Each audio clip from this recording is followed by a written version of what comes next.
आप देख रहे हैं खबर दोपहर और आपके साथ मैं हूं विवेक। पंचायत चुनाव में पूर्णिया में भी मुंगेर जैसी घटना घटी है। बायोमेट्रिक चुनाव के बाद खाते से रुपए कट गए। बायसी के चोपड़ा पंचायत के रेहुआ गांव की यह घटना है और खबर यह है कि वार्ड संख्या 6, 8 और 9 नंबर में ऐसा हुआ है। 29 नवंबर को वोटिंग के बाद रुपए कटने की शिकायत हुई। हालांकि इसके बाद जो महिलाएं हैं वो दनादन बैंक पहुंच गई और यह पता लगाने की उन्होंने कोशिश की महिलाओं की तरफ से कि आखिर ये पैसे गए कहां, वोट देने पर रुपए कैसे कट जाते हैं। यह सभी की समझ से बाहर की चीज है, लेकिन बायोमेट्रिक चुनाव के बाद रुपए कैसे कटे शायद ये बैंक बता पाए। तो ये जो भीड़ आप देख रहे हैं, ये भीड़ हम आपको दिखाने की कोशिश कर रहे हैं और बायोमेट्रिक चुनाव की भी तस्वीरें हैं। बैंक लेकर अपने पासबुक को लेकर पहुंची है महिलाएं, ये भी तस्वीर है। आपको किस पर शक है? कहाँ अंगूठा वगैरह लगाया वोट में वहीं का शक लग रहा है। कौन पंचायत? चोपड़ा। कौन सा बैंक में अकाउंट था आपका? वो ये स्टेट बैंक केरना। आपका भी रुपया कटा है? जी। कितना? 7,096 रुपया। कब पता चला और कैसे पता चला?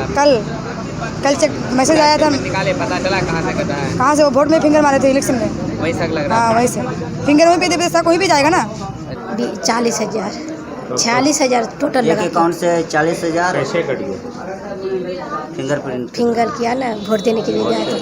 किस बूथ पर? 6 वार्ड पे पंचायत चोपड़ा पंचायत। इस तरह का मामला क्या और भी किसी के साथ हुआ? हाँ हुआ है तो 10-12 लेडीज के साथ। आपका कितना राशि कटा? मेरा टोटल लगा 46,000 है। जब लोग मेरे घर पे आए कि मुखिया जी मेरे खाते से पैसा उड़ गया है, तो 6-7 महिलाएं आई, तो हमने कहा कि ठीक है, तुम लोग सुबह हम बैंक जाएंगे, वहाँ से हम देखते हैं। फिर सुबह देखते हैं कि 12-13 महिलाएं और आ गई कि देखिए हम लोग का भी खाता जो है, खाता से पैसा कट गया। तो कैसे कटा भाई? तो गए थे वोट देने के लिए और बायोमेट्रिक वहाँ सिस्टम था, हम लोग का अंगूठा लिया गया और उसके बाद मैसेज आ रहा है कि पैसा कट गया।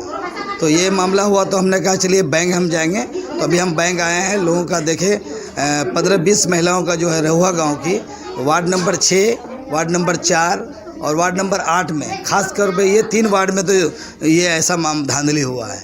हम चुनाव आयोग से और हमारे यहाँ के बायसी के प्रशासन से और हम अपील करते हैं कि गरीबों का पैसा जो ख़त्म हुआ है अकाउंट से, इसकी जांच किया जाए और उसको गरीब को पैसा वापस होना चाहिए। और इधर बैंक के अधिकारी ने भी खाते से रुपए की बात को स्वीकार किया। उनका कहना है कि कई लोगों के खाते से रुपए कटे हैं। चुनाव बूथ पर ही मशीन के द्वारा इन लोगों का फिंगरप्रिंट ले लिया गया है और जिससे कि पैसे की निकासी की गई है। अब तक आप कितने स्टेटमेंट निकाल चुके हैं? करीब 14-15 स्टेटमेंट अभी तक लोगों ने आगे बताया है पैसा हुआ है, उनका निकाला गया है। कौन सा बैंक का खाता है? केनरा बैंक। और पूर्णिया से पहले मुंगेर में भी खाते से पैसे कटने की शिकायत मिली थी। 29 नवंबर को हुए मतदान के बाद कई लोगों ने पैसे कटने की शिकायत की थी।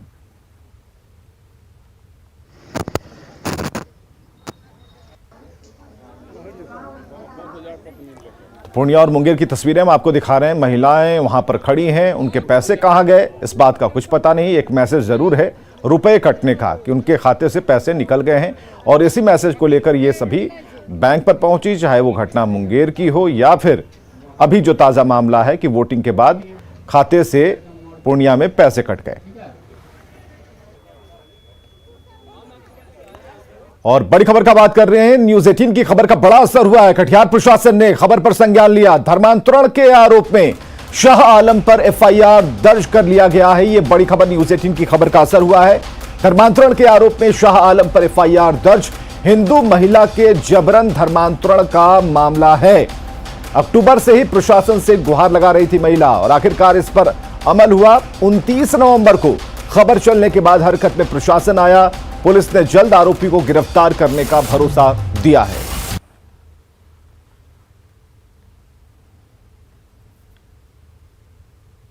जब इसमें आया घर में महिला द्वारा एक आवेदन दिया गया था, तो उस पर हमने जांच कराई और जांचोपरांत आजमनगर थाना में कांड दर्ज किया गया है। महिला SC/ST की है तो SC/ST धारा के अंतर्गत भी कांड दर्ज किया गया है उस महिला का आज बयान कराया जा रहा है और अभी कांड अनुसंधान अंतर्गत है। अभियुक्त के विरुद्ध भी छापामारी। कटिहार में लव जिहाद के जहर मामले में पुलिस ने बड़ी कार्रवाई की है। न्यूज़ 18 पर खबर प्रसारित होने के बाद इतना दिनों से इस मामले को टालने वाले कटिहार पुलिस अब इस पर मामला दर्ज करते हुए पीड़िता को इंसाफ दिलाने की जो पहल होना चाहिए उसकी शुरुआत कर दिया है। पुलिस के बड़े पदाधिकारी ने इस पर जानकारी देते हुए बताया कि प्रारंभिक जांच में जो मामला आया है उसमें यह बात अब साबित होने लगा है कि पीड़िता का धर्म परिवर्तन करवाया गया था। हालांकि जो इसके कागजात है यह पीड़िता को प्रस्तुत करने के लिए बोला गया है। कुल मिलाकर मामला अब न्यायालय में भेजा जा रहा है और पुलिस दावा कर रही है जो भी आरोपी और उनके जो लोग इस मामले में संलिप्त हैं उस पर कठोर से कठोर कार्रवाई होगी। सुब्रत, न्यूज़ 18 कटिहार। और अब बात रक्षा क्षेत्र में आत्मनिर्भर बन रहे भारत की। यूपी के अमेठी में बनेगी AK-203 राइफल। एक बड़ी खबर हम आपको बता रहे हैं। यूपी के अमेठी में AK-47 आपने सुना होगा, लेकिन AK-203 यानी 203 राइफल बनेगी और ये इसकी पहचान होगी। 5 लाख AK-203 राइफल के निर्माण की मंजूरी मिल गई है। इंसास राइफल को AK-203 राइफल रिप्लेस करेगी। जो अभी आप देख पाते होंगे कि इंसास राइफल्स सभी को सुरक्षा गार्ड्स को दिए जाते हैं, लेकिन उसके बदले में उनके हाथों में अब AK-203 होगी। 300 मीटर तक सटीक निशाना ये राइफल लगा सकती है। Indo Russian rifle private limited इसका निर्माण करने वाला है। तो ये बड़ी खबर हम आपको बता रहे हैं। एक नई राइफल जो कि यूपी के अमेठी में बनेगी AK-203 राइफल है जो कि 300 मीटर तक सटीक निशाना लगा सकती है। इंसास राइफल को ये रिप्लेस करेगी। तो एक बड़ी खबर के तौर पर रक्षा के क्षेत्र में आत्मनिर्भरता के तहत यह खबर काफी अहम है। तो AK-203 की चर्चा अब होने शुरू हो गई है। AK-47 सभी ने देखा और उसके बाद इंडो रशियन जो कार्यक्रम है उसके तहत इसका निर्माण होगा। Indo Russian rifles private limited इसका निर्माण करेगा AK-203 का।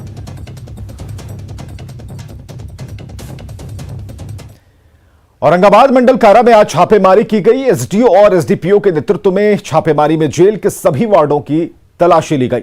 एसडीपीओ गौतम शरण ओमी ने बताया कि तलाशी के दौरान एक वार्ड से एक जिंदा कारतूस, एक इंजेक्शन का वॉयल, पिन और कई आपत्तिजनक सामान मिले हैं।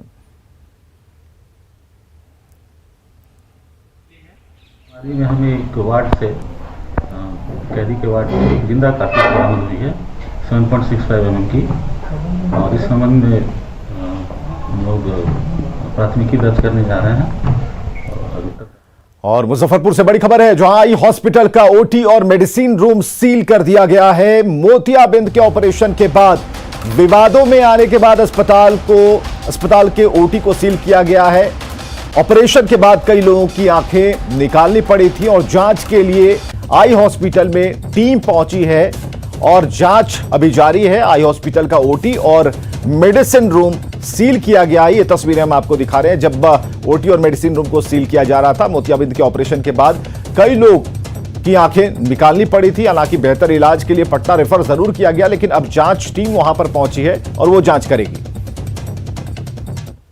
दुकान को सील किया गया है ताकि इसमें जांच करने के दौरान जो भी एक्सपर्ट से जांच कराई जाएगी तो इसमें जो भी लूपहोल्स हैं उसको देखने के बाद फिर आगे कार्रवाई की जाएगी। अभी फ़िलहाल जो है ये ओटी ऑपरेशन थिएटर और जो दवा दुकान है इस हॉस्पिटल का उसको सील किया गया है।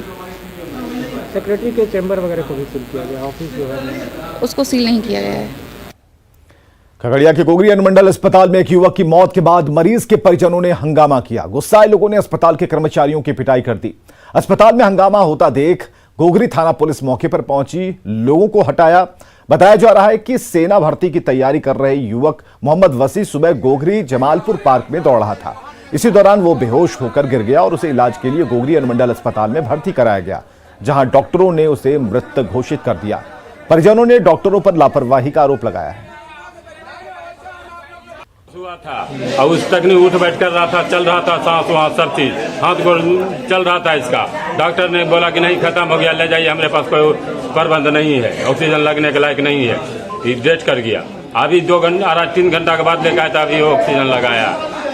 घर में जब इसको मालिश उलिश किए तेल लगा के तो इसका सांस उस चलने लगा, नस बेर फेंकने लगा, गर्म तो था ही। उसके बाद इसको लेकर आए कि चलो हॉस्पिटल, फिर तो हॉस्पिटल में लेकर आए तो जो है सो लगाए। कहने के बाद तो आरोप लग रहा है कि मेरा पेशेंट सांस ले रहा था, उसमें सिर्फ इतना ही हो रहा था, हवा प्रेस करने बाहर छोड़ने के बाद जो आता है वो घरघराहट साउंड करता है, वो किसी भी डेड बॉडी में होता है। तो उनको इससे डाउट हो गया, इनको हम आए तभी से यही बात क्लियर कर रहे हैं। मुंगेर सदर अस्पताल के एसीएमओ कार्यालय के कर्मचारी डर के साए में जीने को मजबूर हैं। छत से गिर रहे प्लास्टर के टुकड़े कर्मचारियों की जान संकट में डाल रहे हैं। कार्यालय की पूरी तरह जर्जर दीवारें इस बात की तस्दीक करती हैं और हर जगह छत से प्लास्टर के बड़े बड़े टुकड़े गिरते रहते हैं। कई बार रिपेयर भी कराया गया लेकिन स्थिति नहीं सुधरी। काम में ऑफिशियल दिक्कत कुछ नहीं, बिल्डिंग का सर जो आपके सामने है यही देख रहे हैं कि तो बिल्डिंग में क्या दिक्कत है? बार बार इसका प्लास्टर सर होता है और कभी तो ऐसा हुआ है कि जान जाते जाते रह जाता है। देख ही रहे हैं कि मेरे माथे के ऊपर में चट गिर जाता है, बाहर में भी जहाँ भी देखिए सर यही हाल है बिल्डिंग का। कभी नहीं, वो तो सीएस सर या सीएम उधर के स्तर से होना चाहिए था। अच्छा, तो आप लोग बताते नहीं है कि उनको ये स्थिति है? सर तो आते हैं, बैठते हैं, वो भी देखते हैं। बड़ मेन दिक्कत है, ऊपर टंकी पानी बहते रहता है और सारा पूरा पानी इधर आता है। बन नहीं जा रहा अब तो, टूटने की बात है, ये बिल्डिंग टूटने की बात है। ये टूटेगा बिल्डिंग और नया बिल्डिंग बनने जा रहा है इस पर। अच्छा, तो इसलिए ऊपर में जो वर्कर है काम करने तो बहुत है भयावह है, लेकिन अब तो टूट नहीं जा रहा है, प्रस्तावित हो गया है नया। राष्ट्रगीत के विरोध पर बिहार विधानसभा के अध्यक्ष विजय सिन्हा का बड़ा बयान सामने आया। उन्होंने कहा कि अगर कोई विधायक इस बारे में लिखित देता है तो मामले को आचार समिति के पास विचार के लिए भेजा जाएगा। वहीं इस मुद्दे पर उन्होंने एआईएमआईएम विधायक तख्तुरुल ईमान को नसीहत देते हुए कहा कि पहले राष्ट्र और इसके बाद दल होना चाहिए। सभा के सत्र का कल समापन हुआ, उसमें राष्ट्रगीत की नई परंपरा की आपने शुरुआत की समापन अवसर पर, लेकिन उसमें एमआईएम के जो विधायक हैं अख्तरुल ईमान, उन्होंने इसका विरोध किया है। कैसे देख रहे हैं इसे? राष्ट्र है तो हम हैं, राष्ट्र हमारा प्रथम होना चाहिए, दल बाद की चीज़ है। राष्ट्र के आगे दल और अपना कोई भी व्यक्तिगत हित या स्वार्थ सर्वोपरि नहीं हो सकता। उस संवैधानिक पद पर बैठे लोगों की ये कर्तव्य और जिम्मेवारी है कि राष्ट्र के हित में, राष्ट्र के सम्मान में, राष्ट्र के प्रतीक, राष्ट्र के ज्ञान के प्रति सम्मान व्यक्त करना चाहिए। आपने एक नई परंपरा की शुरुआत की, लेकिन उसका जो पालन नहीं कर रहा है, आपको लगता है उसके खिलाफ एक्शन होना चाहिए? कि बहुत सारे विधायक हैं जो मांग कर रहे हैं कि राष्ट्रद्रोह की श्रेणी में आता है, उनको निलंबित करना चाहिए। देखिए, हमने सदन के अंदर देखा कि सभी माननीय विधायक ने सम्मान में उठ करके राष्ट्रगान को, राष्ट्रगीत को गाया है। और इस तरह के वक्तव्य अगर जो संज्ञान में आएगा, कोई लिख कर देंगे तो फिर आचार समिति है वो विचार करेगी इस पर।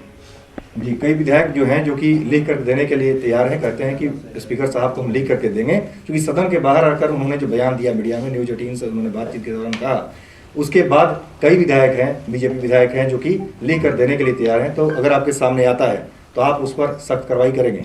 मैं बता दूं कि हमारे यहाँ एक समिति है और उस कमेटी के अंदर में आचार समिति है जो विधायकों के आचार विचार पर पूरी तरह से संज्ञान लेता है, और आएगा तो हम जरूर रेफर करेंगे और उसके रिपोर्ट पर हम गंभीरता से विचार करेंगे।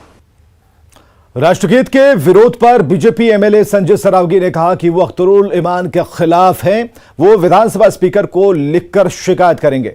उन्होंने कहा कि अख्तरुल ईमान का बयान राष्ट्रद्रोह की श्रेणी में आता है और उन पर सख्त कार्रवाई होनी चाहिए।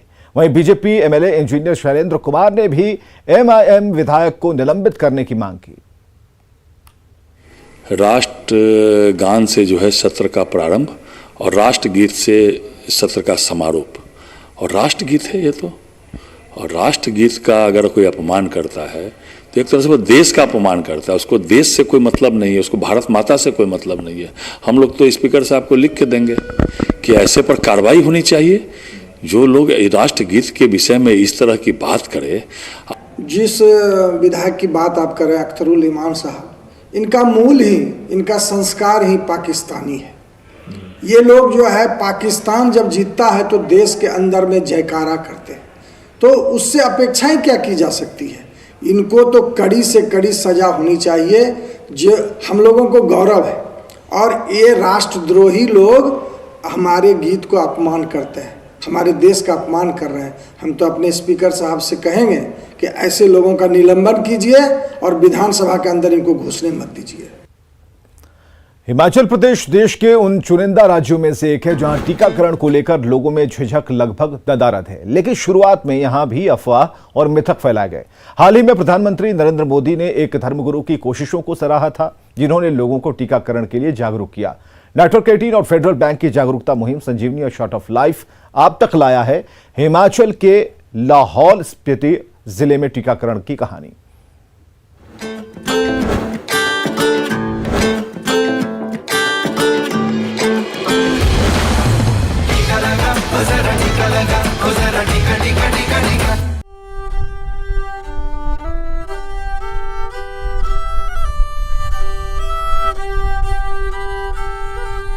किलोंग घाटी को निहारते नवांग उपासक ये शशुर मोनेस्ट्री के एक वरिष्ठ लामा हैं, जो इस क्षेत्र में सबसे अहम बौद्ध गोम्पा हैं।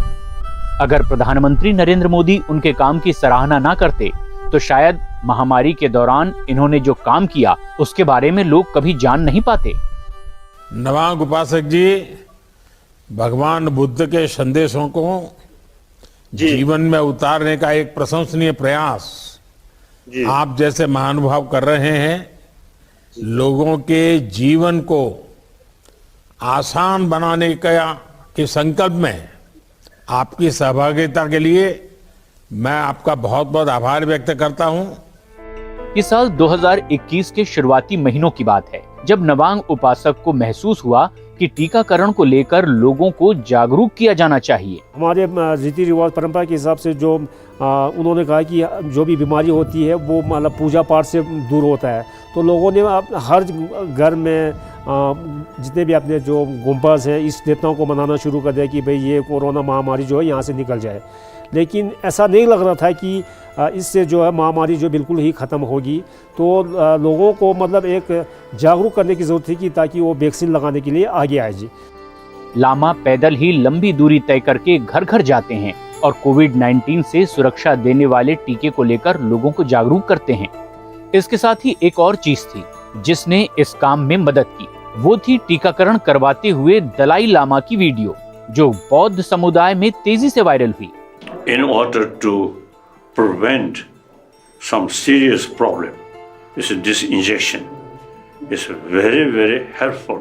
हमारे जो पूज्य दलाई लामा जी है, उनको उन्होंने जब वैक्सीन लगाया तो हमें बहुत वैक्सीन लगाने के बाद हमें भी बहुत ही वो हुआ कि भाई हम भी लगा सकते हैं, तो उन्हें कुछ नहीं हुआ। तो उनको देखा देखी में हम लोगों ने भी वैक्सीन लगाई जी। अवेयरनेस बहुत ज़रूरी है सर।